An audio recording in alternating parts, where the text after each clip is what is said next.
Bienvenue à cette revue des marchés boursiers Cachemire du mardi 21 avril 2026. Aujourd'hui à la bourse, ça ne s'est pas passé comme on le voyait venir. Ce matin, ceux qui ont écouté le segment d'avant-marché, on était dans le vert, puis c'était du vert assez prononcé. Et finalement, tout a viré de bord. Plusieurs événements là, qui ont fait en sorte que les marchés ont terminé dans le rouge.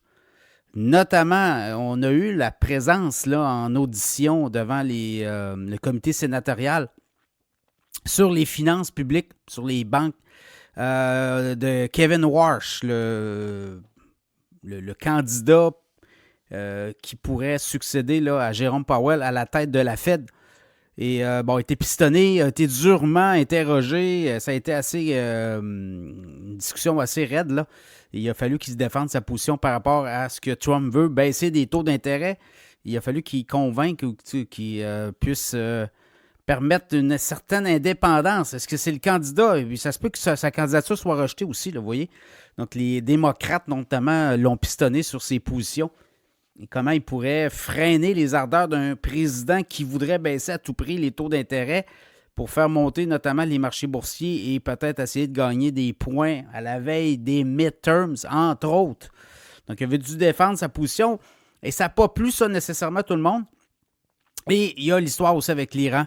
Donc, Trump, après la fermeture des marchés, a annoncé que cessez-le-feu et il prolongeait le cessez-le-feu de façon indéfinitivement. Et on ne sait pas trop qu'est-ce qui va arriver. Les négos, tout ça, ça a l'air d'être très, très chaotique.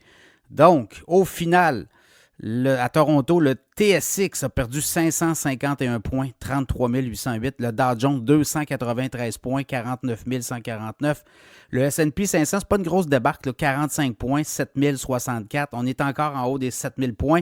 Le Nasdaq, 144 points de baisse, 24 259. Le pétrole monte de 2,52 $. Voyez-vous, c'est pas des gros mouvements de panique, là. 92,13. Le Bitcoin baisse 75 665. L'Ethereum 2314, une petite baisse là aussi. L'or a vraiment dévissé. Par exemple, 100 $ de baisse, l'once d'or, 4719. C'est pour ça que la bourse de Toronto a baissé beaucoup. Les métaux précieux, les métaux et ressources naturelles ont baissé beaucoup, à part le pétrole, évidemment. Donc, 4779 l'once d'or, l'once d'argent, 76,54, baisse de 3 $. Alors, pour le reste, il y a eu quand même des données intéressantes là, pour l'économie américaine quand vous regardez un peu ce qu'on a eu comme données aujourd'hui. Là, on regardait un peu les ventes au détail. Ça a monté de 1,7 % en mars. On s'attendait à une hausse de 1,4 %. Et c'est beaucoup plus fort qu'en février, le 0,7 %. Donc ça a donné de l'effet. Également, les ventes de logements ont été révisées en hausse aux États-Unis. Donc, c'est les promesses de vente de logements. C'est les promesses d'achat, là, parce qu'il y a des délais là-dedans. Donc, on dit que 1,5 % de hausse aux États-Unis. Et on a révisé les chiffres de février, là, de 1,8 à 2,5. Donc, ça a donné aussi beaucoup de munitions. Pour le reste, là, je regarde les taux obligataires. 30 ans montent, là. C'est ça que ça se resserre, mais aujourd'hui, ça a monté de 0,3 %, le 4,9 %. Donc, ce que les Américains payent pour financer leur dette, là, on est quasiment à 5 %, 4,9 %. On était monté à fin mars à 4,98, quasiment 5 %. Là, on est à 4,906.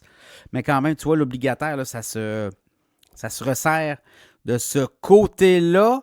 Et je regarde les titres les plus actifs aujourd'hui. Clairement, Cenovus dans le pétrole, 2,9 % au Canada. À la bourse de Toronto, Canadian Natural Resources, 2,6 %. Nutrien, 2,2 %. Thomson Reuters, 2,2 %.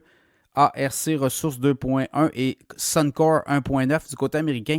Avis, 17,3 % de hausse aujourd'hui. Astera Labs, 9,2 %. United Health, l'assureur, quasiment 7 % de hausse. Dell, quasiment 4 % de hausse. Seagate, 3,8 %. AMD, 3,5 %. Western Digital, 2,6 %. Marvell, 2,3 % et Oracle, 2 %. Microsoft, 1,5 %. Donc voilà, les gagnants aujourd'hui. Demain, on dit, oui, un autre jour. L'Iran, États-Unis, d'autres données, Kevin Warsh, beaucoup d'affaires, là. Beaucoup, beaucoup de stock. Évidemment, ça avait monté beaucoup. C'est normal que cette semaine, ça soit un petit peu plus relax. Si on a des bonnes nouvelles du côté de l'Iran, je ne sais pas qu'est-ce qu'on va sortir comme histoire. Est-ce que le fruit est mûr? Est-ce que les gens vont se rebeller dans les rues de Téhéran? Je ne sais pas. On va voir. Tout est possible, donc ça sera à surveiller.